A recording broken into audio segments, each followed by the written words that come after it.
মোহর যদি ধার্য হয়ে থাকে তাহলে সেটা দিতে হবে, কথা ক্লিয়ার? মোহর না দিলে স্ত্রীকে সেটা হারাম হবে, হারাম।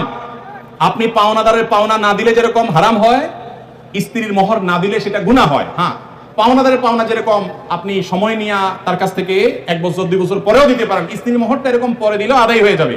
বাট যদি না দেন, মেরে দেন যে আর স্ত্রী আর কি দিব, সেটা আমার ঘরওয়ালি, তাহলে কিন্তু আপনি ধরা খেয়ে গেছেন। কথা কি বুঝে আসছে?